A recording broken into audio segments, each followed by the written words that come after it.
Bonjour, je suis Gaël Châtelain-Berry, bienvenue sur mon podcast Happy Work, le podcast qui va vous faire sentir mieux au travail tous les jours. Pour cet épisode, même si nous sommes beaucoup à être confinés, j'ai choisi de vous donner les clés pour savoir si votre manager est vraiment bienveillant. Lorsque j'ai formalisé le concept de management par la bienveillance il y a 6 ans maintenant, et oui, le temps passe, je ne me doutais pas à quel point il allait devenir central. Ça a été décrié dans un premier temps, et ben oui, c'est quoi après tout ce truc de bisounours dont il nous parle celui-là ? Ensuite, ça a été accusé d'être un effet de mode. Et ben oui, tout le monde en parle, c'est donc forcément une mode et c'est donc forcément tout pourri. Et enfin, la notion de bienveillance dans le management ne fait plus vraiment débat. Quelle entreprise pourrait prétendre avoir une stratégie efficace de qualité de vie au travail si elle ne s'intéresse pas au mode de management ?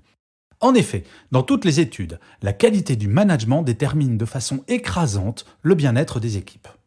Et quelle équipe pourrait se sentir bien avec un manager malveillant qui vous accueille le matin avec un grognement, ne vous laisse aucun droit à l'erreur et passe son temps en réunion plutôt que de passer du temps avec son équipe ?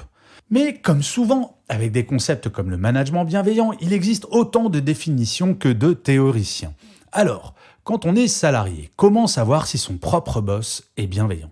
Comment déterminer s'il a concrètement des progrès à faire ou bien si, au contraire, il ou elle est franchement pas trop mal ? Eh bien, je vais essayer de vous donner cet outil. Pas de grande théorie ici, rien que du terre-à-terre. En effet, je ne crois pas que le management soit une science complexe, bien au contraire. Le bon sens devrait, chaque jour, être la règle. Bref, voilà les 11 points qui vont vous permettre d'évaluer le niveau de bienveillance de votre manager, ou le vôtre d'ailleurs si vous-même vous êtes manager, même si vous êtes confiné. Le premier point, il doit vous dire bonjour tous les matins. Et oui, il existe encore des managers qui peuvent passer une journée entière sans croiser le chemin de chaque membre de son équipe avec laquelle il a un lien hiérarchique direct. Si votre boss a une équipe de plusieurs centaines de personnes, il ne pourra bien entendu pas dire bonjour à tout le monde, mais il doit à minima le faire pour ses collaborateurs directs, c'est N-1 comme on dit.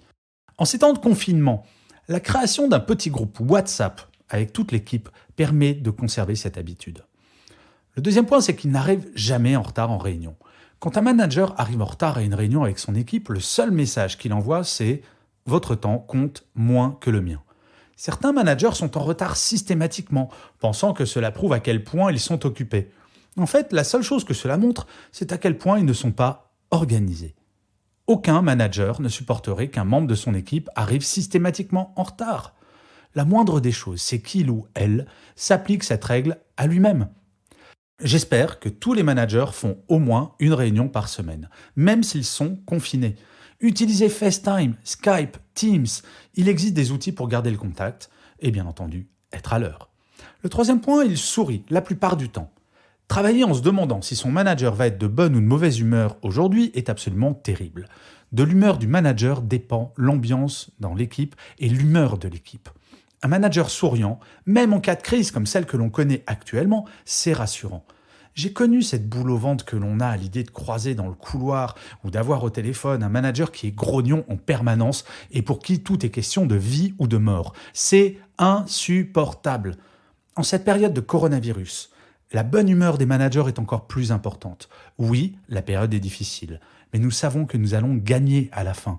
Alors autant le faire en gardant notre bonne humeur. Amis managers, gardez votre bonne humeur et transmettez-la. La quatrième chose, et là c'est encore plus important actuellement, il est toujours calme.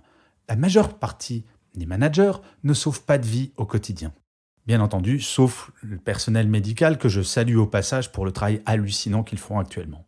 Mais bon, pour la plupart des managers en France, ils ne sauvent pas de vie au quotidien. Rien ne légitime de perdre son calme face à une erreur ou à un échec de son équipe. La question dans ces cas, ce n'est pas de se défouler, mais de trouver une solution pour corriger le problème et surtout pour que cela ne se reproduise jamais. Un manager bienveillant fait grandir, il ne fait pas se sentir tout petit les membres de son équipe. Vous imaginez, vous, le pilote d'un avion, hurlant dans le micro de l'avion « On va tous mourir !» quand des turbulences approchent ? Un bon manager est rassurant. Et encore une fois, dans la période que nous vivons, c'est absolument fondamental. Le cinquième point, c'est qu'il vous donne un droit à l'erreur. Un manager bienveillant sait que vous n'êtes pas parfait ou parfaite. Si vous vous trompez, c'est que vous devez apprendre. Et c'est son rôle de le faire, de vous accompagner. Trop de managers considèrent que leur équipe doit être totalement autonome, sans aucune intervention de sa part. C'est vrai, À ceci près que c'est au manager de faire gagner en autonomie chaque membre de son équipe et de bien vérifier qu'ils et elles en ont les compétences. Et c'est bien connu, pour apprendre à marcher, il faut tomber. Donner une seconde chance à ses équipes, c'est absolument essentiel. Le 6e point, c'est qu'il est disponible. Le métier d'un manager, c'est avant tout de faire en sorte que son équipe ait absolument tout pour travailler dans des conditions optimales. Mais pour savoir si tel est le cas, il doit avoir du temps à consacrer chaque jour à son équipe. Trop de managers considèrent qu'ils font leur métier en étant du matin au soir en réunion. Actuellement, en étant confiné, si c'est le cas pour vous, cette disponibilité est encore plus fondamentale. Il faut lutter contre l'isolement en permanence. Le 7e point, c'est qu'il partage l'information. Un manager bienveillant sait donner du sens au travail à son équipe. Or, pour que cela puisse se faire, il doit impérativement partager l'information, notamment concernant la stratégie de l'entreprise. Non, tout n'est pas secret défense, et contrairement à ce que pensaient les médecins du temps de Molière, le savoir, ce n'est pas, ou plutôt ce n'est plus le pouvoir.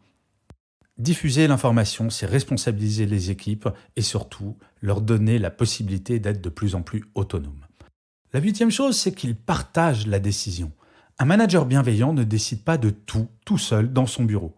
Bien entendu, il peut avoir des convictions, mais il doit en permanence challenger celles-ci avec les membres de son équipe. Une décision ne sera jamais aussi forte que si elle est partagée par tous les membres de l'équipe. Si c'est un choix de tout le monde et pas un choix solitaire tombé du ciel sans explication. 9e, il est juste. En moyenne, un manager va passer 80% de son temps avec 20% de son équipe. Question d'affinité avec les personnes, mais également avec les métiers. Si votre manager est bienveillant, il traitera tout le monde de la même façon et passera autant de temps avec vous qu'avec n'importe quel membre de l'équipe. Le temps du chouchou de la classe, c'est passé. La 10e chose, le manager bienveillant est exemplaire. Voudriez-vous ressembler à votre boss, professionnellement, je veux dire ? Un manager bienveillant doit être un exemple en termes de comportement, en interne comme en externe d'ailleurs. S'il souhaite que vous déconnectiez, par exemple, d'un point de vue numérique, il ne doit en aucun cas vous envoyer des emails le soir, le week-end ou pendant vos vacances. L'exemplarité du manager est quelque chose que tout le monde devrait avoir en tête en permanence. 11e et dernier point, le manager bienveillant libère la parole. Un manager bienveillant fait savoir de façon extrêmement claire à son équipe qu'elle peut dire tout, absolument tout, et qu'il n'y a aucun tabou. Alors ensuite, il faut faire attention à la différence entre le fond, elle peut tout dire, et la forme. Il ne faut jamais s'énerver, on peut tout dire tant que c'est dit poliment. Il faut que le manager fasse passer le message que l'équipe a le droit de ne pas être d'accord et qu'il est fondamental d'en parler lorsque c'est le cas. Bien entendu, il sera à l'écoute. Alors, quel est le verdict ? Avez-vous déjà travaillé avec un manager totalement bienveillant ou à contrario totalement malveillant ? Si sur ces 11 points, il ou elle ou vous cochez moins de 6 cases, il y a des progrès à faire. Mais c'est cela que je trouve formidable avec mon métier. La cause progresse, je le constate quotidiennement. Il ne peut exister d'entreprise performante sur le long terme sans management tourné vers l'humain avant tout. La période que nous vivons actuellement n'en est qu'une preuve supplémentaire. L'humain a tellement plus de valeur que n'importe quelle activité économique. Si votre manager n'est pas parfait, parlez-en. Et oui, la libération de la parole passe par tous les niveaux hiérarchiques. Et j'ai déjà vu beaucoup de managers évoluer car leur équipe leur a demandé de le faire car lui-même n'avait pas conscience qu'il avait des progrès à faire. Ce qui est formidable avec l'être humain, c'est que rien n'est figé dans le marbre. Et comme d'habitude, je finirai cet épisode de Happy Work par une citation. Celle que j'ai choisie cette semaine est de John Fitzgerald Kennedy qui disait « L'art de la réussite consiste à savoir s'entourer des meilleurs ». Je vous remercie 1000 fois d'avoir écouté cet épisode de Happy Work. Je vous dis à la semaine prochaine et plus que jamais actuellement, prenez soin de vous.